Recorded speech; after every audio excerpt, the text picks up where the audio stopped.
who got to know Mom, Dave Freeman, who people know. Oh, yeah. Oh, yeah.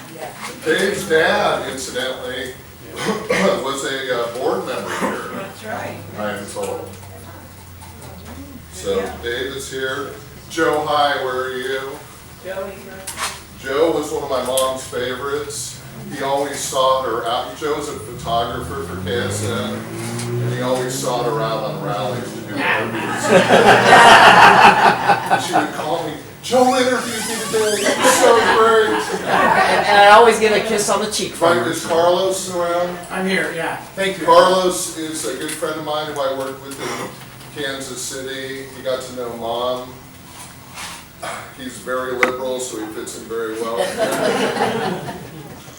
And he got to know Mom really well. So I hope that everyone will have a chance to introduce yourselves to the friends I brought, and there's going to be more people coming in as well. Special thanks to two Peace Center rock stars, Janice Bradley and Cindy Donaldson. They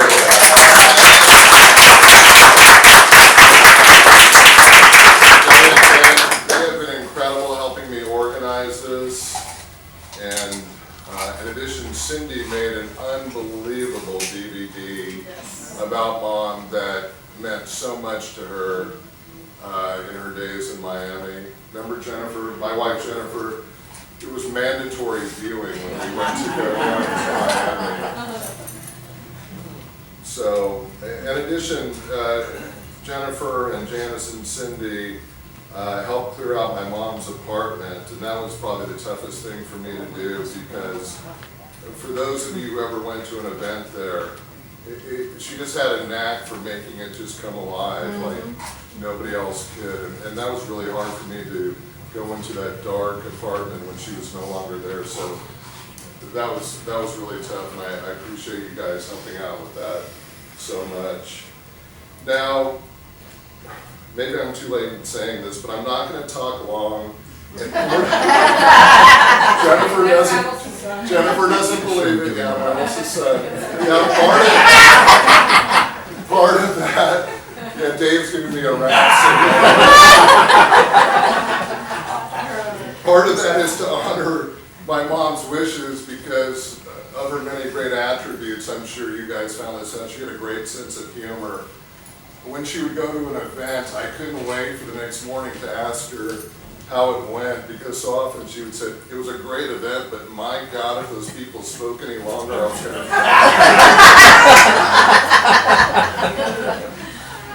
to Now, when Mom told us that she was going to move back to Wichita, and that was 2009, we all had some hesitations. After all, as we all know, this is the definition of preaching to the choir, Wichita is a little bit more conservative. But she assured me, I never should have doubted her, that she would make plenty of friends, and as we all know, she made friends very, very quickly. And she also knew she had some enemies. She did her research. She knew Coke Industries was so she was armed and ready to go.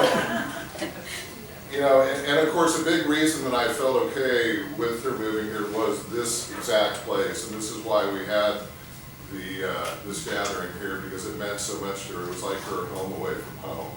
So again, thank you so much for welcoming her, and she loved Wichita. And so many of you have come to me and said your mom was such a force. She helped breathe new life into the liberal political scene, and indeed, I'm not saying anything new, no breaking news here. Politics was her passion. My brother and I found that out at a very young age. The Watergate hearings were mandatory. Our school uniform often consisted of a McGovern for president. I remember when I was younger, I said to my mom, Mom, what would happen if I turned out to be a hardcore Republican? Oh, honey, I would love you still. I'm like, oh yeah. I could tell she was bullshitting.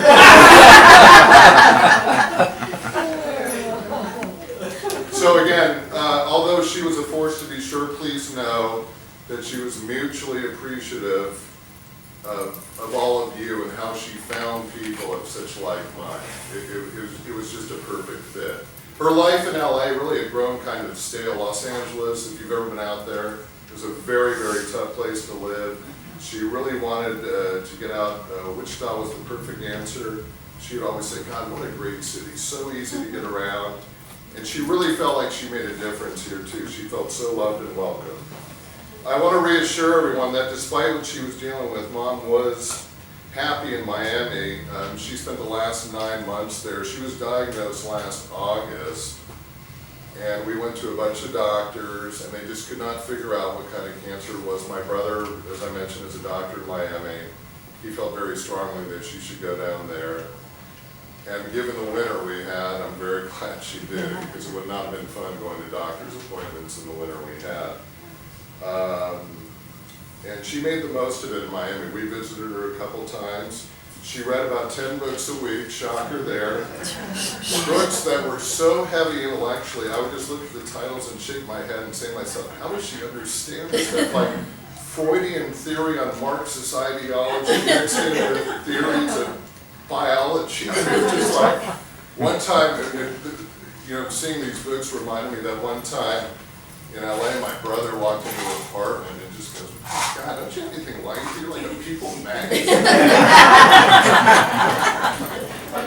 But any day, she spent her days quietly reading and getting some quality time with my brother and his family, who she didn't get to see very often due to them living in Florida. And she received excellent care there. Of course, we all thought she was going to come back to Wichita, but again, the cancer just never responded. But she so much appreciated all the phone calls from you folks. She felt the love in Wichita and Miami, I assure you. And again, the video that Cindy made is good, made her feel just on top of the world. And you'll be glad to know that her sometimes prickly personality was well intact. On Christmas, she was in the hospital.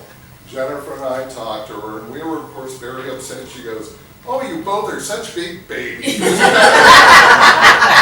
I'm like, Mom, you're in the hospital at Christmas. How would we not be upset? She was just trying to, make the most of it. So wrapping up, there's just, obviously there's a lot of things I miss about my mom. Picking up the phone to get her unique take on things, her sense of humor, her passion for life, her compassion for those less fortunate, and of course the belief that nobody is better than anybody else. My favorite story, I think, of all, over the years she was involved with just dozens of things, but I think my favorite story came after my parents rebuilt their house out in Los Angeles. It burned to the ground in the fires in the 90s, and my mom organized a party for the workers who worked on the new house, and so their kids could be proud of the work that their parents had done. So that was quite a moment. So, and speaking of workers, sometimes I think truly that my mom cared about more about the workers than her own son. We had a running debate about Mooyah. She says, Anthony, you got to pay those workers $10 an hour. Mom, I'll go broke. Well, sometimes you just got to be a leader. Mom, I'll go broke. Well. Anyway, wrapping after my mom died, my stepdaughter Jalen said, let's go to Orange Leaf, the frozen yogurt place, and celebrate Grant Alley's awesome life. And I was so struck that a child could understand that indeed an adult's life had been so awesome. So with that, let's have a great time tonight celebrating what an awesome life she indeed did have. Thank you so much. I think Janice is going to say a few words, and then if anybody else wants to say a few things, then we can watch the video. Thank you. Well, good evening, and everybody in here is my friends, and I love everybody here. I'm going to stand this way so I can kind of see the whole. Well, it was an honor to have met Alice. I met Alice in 2010 through Janice Bradley. Alice put her money where her mouth was. And at that time, I was running for county commissioner. And so Janice was going to go walk door to door with me out in Mays. and she brought along Alice. And I'm telling you guys, as soon as Alice walked up to me and we, exchanged a few words, she just immediately said, "I love you." And she took a peace necklace that she was wearing off of her neck and put it on my neck and said, "We are sisters and friends forever." Okay, so time goes on, and she's doing things with Occupy Wichita, Peace and Social Justice. She became my hero. And before then it was my mother, John Wayne and Mae West. and then Alice joined that group of people that I admired and I learned so much from. Well, so time passed, and I communicated with her on Facebook a lot, and then, seriously, guys, so maybe, just a little bit after her death, I get a phone call from Gretchen, and Gretchen says, "Well, Alice wants you to have this dress." And I thought, "Well, what are you telling me that for?" I didn't even know that Gretchen knew Alice. and Gretchen is a dear friend too, so it makes sense. And so Gretchen says, "Well, where are you going to be? I'll meet you and I'll give you the dress that Alice wanted you to have." And guys, I'm telling you, I'm wearing it right now.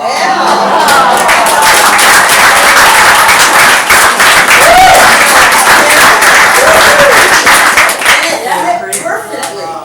It looks so good on you. Wow. And so then, guys, here's the other thing. I've known Anthony for years.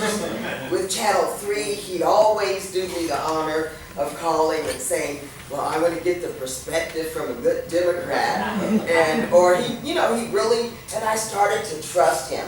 He became a person I knew he would report what I'd actually said and what I felt. Well, so I brought my card, because I just left another funeral at 4 o'clock.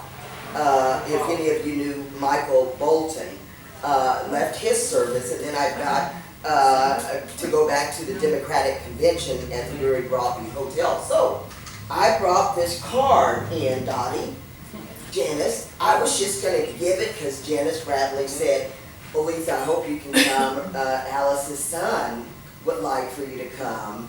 And so I said, "Okay, I'm just going to run by there real quick, and I'm going to run in there and give her son a hug, and I'm going to give him my card and tell him if he ever needs me, give me a call." Well, this is a true story. So I walk in, and I see Anthony, and we give each other a hug, and then I said, "Oh, did you know Alice?"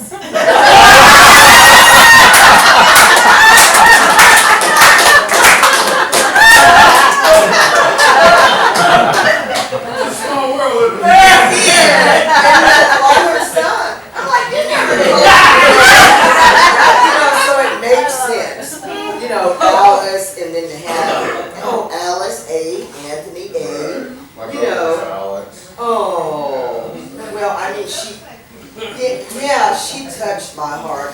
She encouraged me. She made me want to do more. She gave me hope that, still, eventually, one day we could do what Dr. Martin Luther King wanted us to do. And, she did. I was so inspired to do more because of meeting Alice. And a perfect fit. And people keep telling me today that I lost weight. So I'm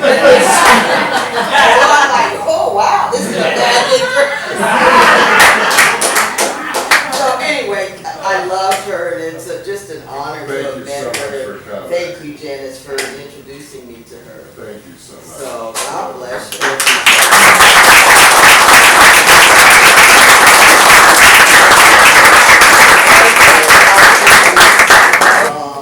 By the way, only that John Wayne was a terrible right-winger. Yeah! He just did what he wanted to do. Thank you, Anthony. Your mother would have said that. Yes. Okay, Janice is going to say a few words, and anyone else who wants to, again, in my mom's honor, briefly speak. Well, Kathy can attest to this. Before Alice came, she wrote to the Peace Center and said, Dr. Alice Powell will be coming to Wichita, and I'm very interested in the healthcare issue. And so this was 2009 when the debate was very hot on what were we going to do with healthcare. Of course, Alice was Mike's got the sign back there, single payer is the way. And you know, we did a petition then. It was a non-binding, it was just for people's opinions. And Alice and I were out there a lot. We had a number of other people that participated, but in the end, it was basically her and me. So I said, told Alice, the next time we do this, we're going to have a much bigger group. So we did. But Alice was very instrumental in a lot of work at the Peace Center. We used to have one action group. What's next? We called it. What's Next Iraq? It started out. And it was basically an anti-war group. But then we started branching out into all kinds of things. School closing, police issues. And then, it got to the point where we had too many things going on for one group. Yeah. And then there's the Palestine issue, which Alice was of Jewish ethnicity, but she was a long-standing atheist, born an atheist, raised as an atheist, and she was a very strong supporter of Palestinian human rights. So we ended up getting a Palestine group, a mass incarceration, anti-racism group, and a School of the Americas, Latin America oriented group. And Alice was just instrumental to so much of our work here, and just can't thank her enough, for inspiring everybody to be better, to do better, to be more active. She was a taskmaster in the meetings. She would hold to the agenda. And but anyway, we love her. Really, yeah. I mean, I hear from people all the time. I miss Alice today. I was thinking about Alice today. It's something we'll keep here. Thank you.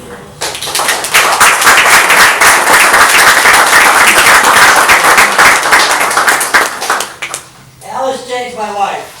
She became my mentor. We met at Occupy Wichita. I can't remember specifically, but after one gathering we were talking, and I mentioned to her, I've come late to this. I need to learn a lot more. She said, what do you want to learn about? All right, big mouth, so I thought about it. I said, I want to learn more about the American Empire.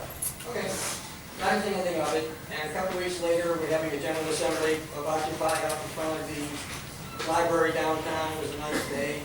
Alice shows up with a shopping bag full of you-know-what. Full of books. And I devoured them. And we became really good friends. And to this day, on this iPad, in the iBooks section, I have at least 50 books that I've read, in the process of reading, or will read, and it's all because of Alice. I'm going to show you these books. I'm not BSing anybody. I want everybody to know. She would like it. Anyway.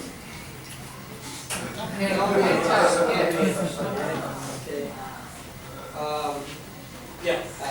Anthony, you have a wonderful, I'll never forget her. I'll never forget her. Thank you very much.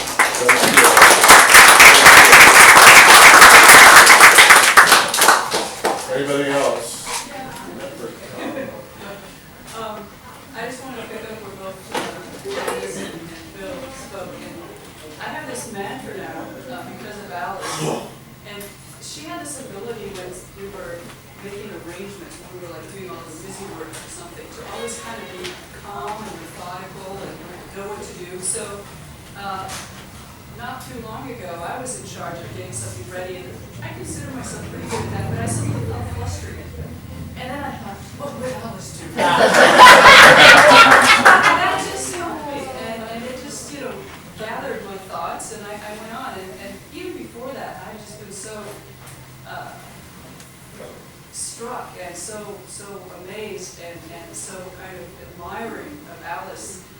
This woman who became my friend and who at her age was had so much energy when I, several decades younger would feel exhausted. But that just gave me so much strength, just knowing, okay, this is something we can do. And it's going to continue to be that way. I feel like she's with me, and she's going to stay with me, and I will be telling people about her. Like, everybody knows her, but I'll go somewhere else or later when people don't know her. So that way she's going to stay with me, and there's so many just examples of things that she did that I feel like I want to do that too. And just one more thing, because you mentioned her personality. What I like in all of this is that Alice was actually somebody I could get really irritated at. and kind of feel like I was being all parts of myself with her. Not that, I have to be polite because she's an elderly woman.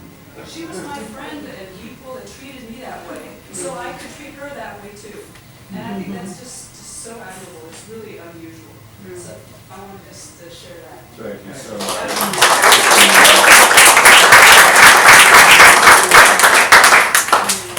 Oh. Yes, I wanted to say that I really miss Alice, and will always miss her. I first met her in 2009 at a rally for universal health care. And suddenly, after a while, getting acquainted with Alice and speaking to her on many occasions, having long discussions with her, I realized that we had very similar views. In fact, we were some of the same person. She was completely reliable on all the big issues of the day: healthcare, labor, international matters, foreign policy, the issue of peace, minimum wage, immigration, what have you, women's issues. Now, Alice saw those issues as interconnected and interrelated, so she could bring the same enthusiasm to the women's issues or the peace issues that she could bring to the drive for universal health care. She could bring the same enthusiasm for peace as well as economic and social justice. She was reliable, she was a great organizer, she knew how to organize, she was pragmatic, she could reach out to people she didn't agree with. She was a remarkably good organizer. She also was a person deeply committed and very serious about what she was doing. No question about it. She was unequivocally committed to socialism. No question about it. No doubt. Secondly, she believed that activists should be well informed. They should be knowledgeable. They should know things and should not speak without some knowledge. She was a supporter of social science. She was a psychologist, doctor of psychology. She had been heavily influenced by social science. So she was very scientific-minded. And she was, above all, a person who was committed to humanity. She supported the downtrodden, the working people, the poor people of the world. And that was her commitment. And as Anthony said, she believed that nobody was better than anybody else. That she was equal to everybody else. And that's how she acted every day.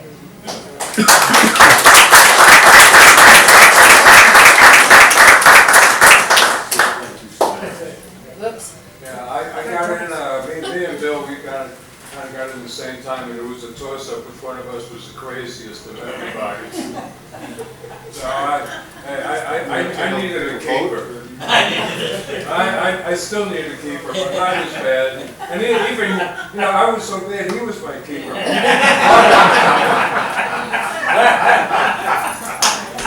But Alice, man, I mean, she has so much wisdom and goodness in her, man. I mean, she really helped me evolve as an activist and as a human. I'm a lot better person because of her, and I will never stop missing her. This drink's for her. Anthony, thanks for bringing her to Wichita.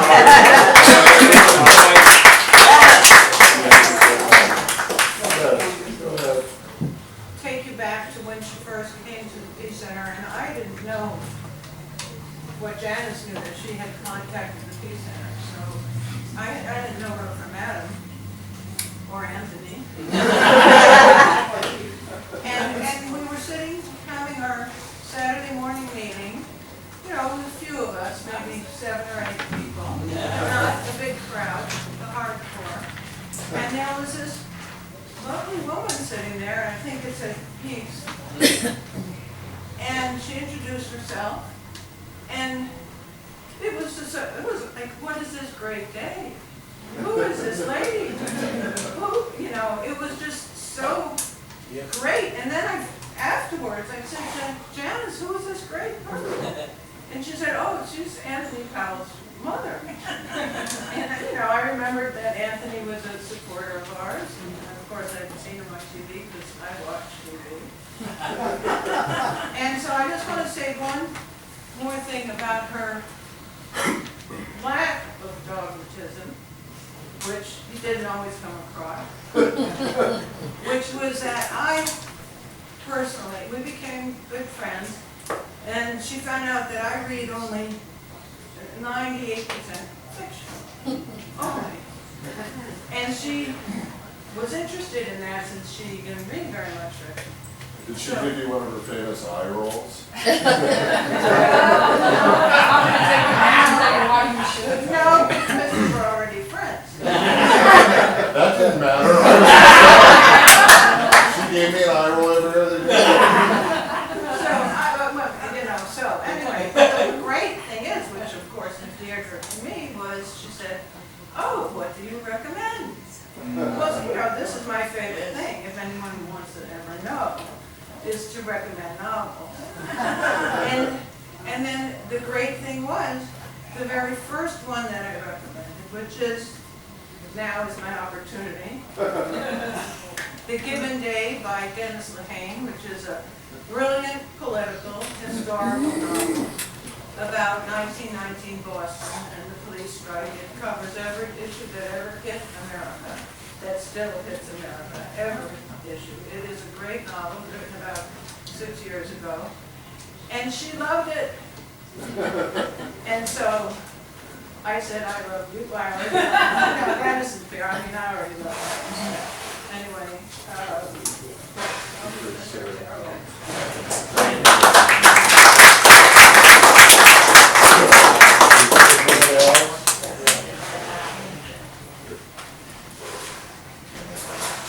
About 3 years ago, I had the opportunity to get to know Alice. I really had only, I'd seen her at meetings and I'd been very impressed with her. And I had decided that I wanted to begin to interview women in Wichita who I found really fascinating, but who I didn't know very well. Some of them are in this room, Billy and Dottie are 2 of them.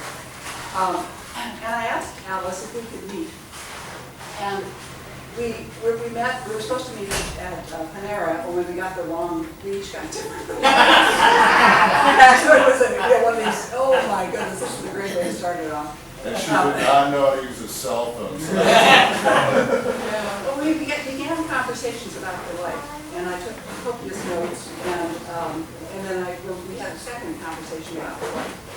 And we were going to have more conversations about her life. And in the process, we became really good friends.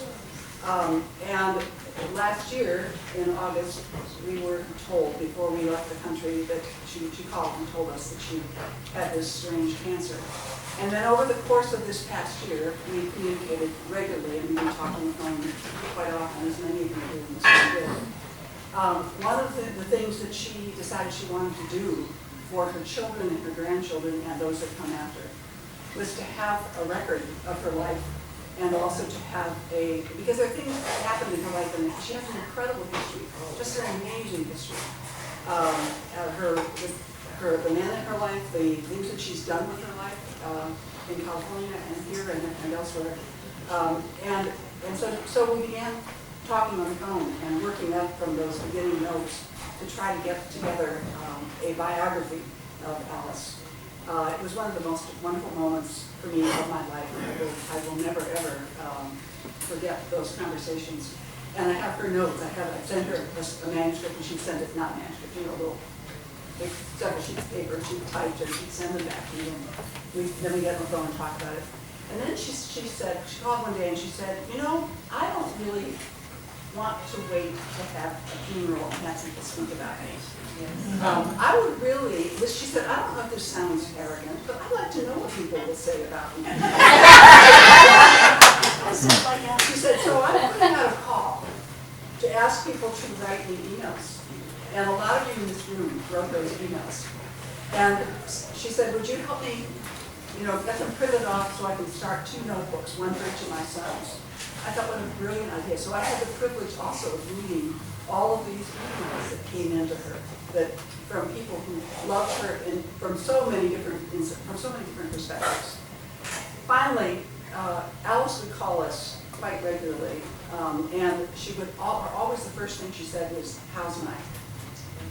Even in the last month of her life, we had a message on our answering machine that we will not erase. I don't know if we'll ever erase it. I live on a private one, probably, but we keep that message. And we had a conversation. She and I had a conversation just before that answering machine message, and in which we were talking about theology and atheism versus and what happens after life. And we kind of got into a little discussion about it. I said, okay, let's make a deal. I mean, I don't know what happens after life, but will you figure out a way to let us know? she said, yeah, I will. I'll try to figure out if there's anything after. I'll try to figure out a way to let you know. And I have felt her presence since June the 14th, and I know I see Ed nodding, and I've heard many of you say that you feel her presence with me. And to me, that's whether it's a figment of my imagination, as she might have said, or whether it's really her keeping her part of this deal, it's a very beautiful and powerful feeling to sense that her spirit lives on among us. So, thank you, Alice. We are so blessed by you.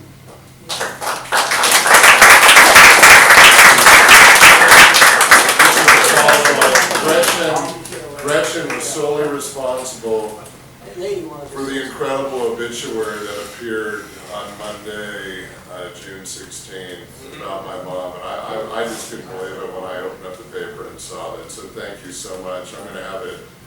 The Eagle will do something where they laminate it, and I'm going to make one for my brother. And so I can't thank you enough for that. It blew us away. Thank you.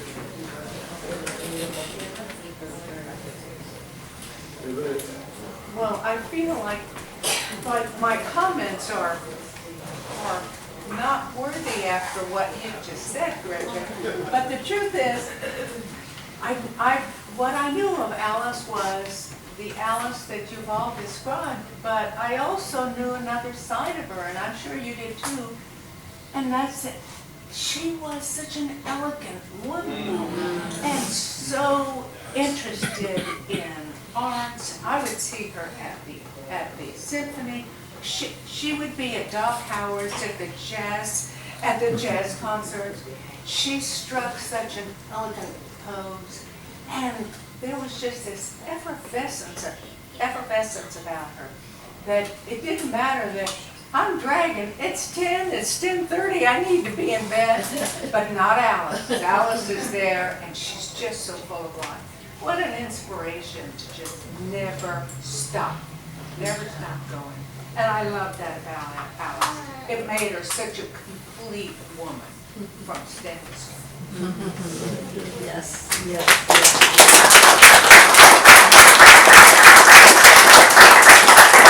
Anybody else, or are we wrapped up? I'll just conclude that. That was a great point that you made. Thank you so much. Anna?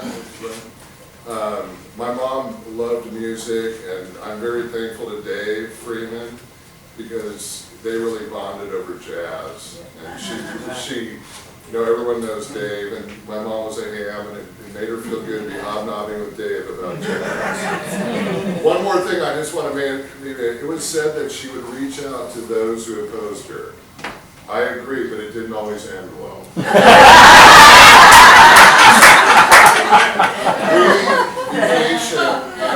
We vacation in northern Michigan, and while I love the lakes there, I love the trees, some of the people I could care less if I were zooming in. They're hardcore Fox News viewing. In 1972, we were at a cocktail party, and I still remember this as a kid. And my mom got into a vicious thing about Nixon, and there was this woman, she happened to be a John Bircher, so that was and she stormed off, "You're making fun of our president!" And of course, my mom had no regrets about it. And then we would go to this place, it's called the Yacht Club, it's just this informal gathering place, and she would corner these people as if she had a chance of changing their views. I'm like, Mom, you might as well be talking to the wall.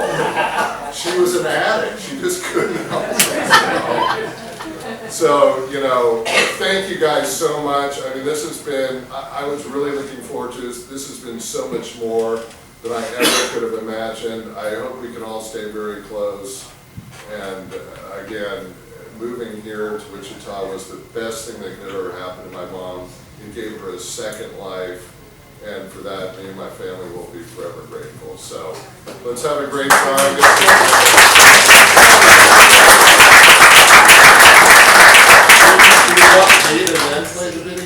Maybe we should do that. Yeah, the video's short. Yeah, it's pretty quick.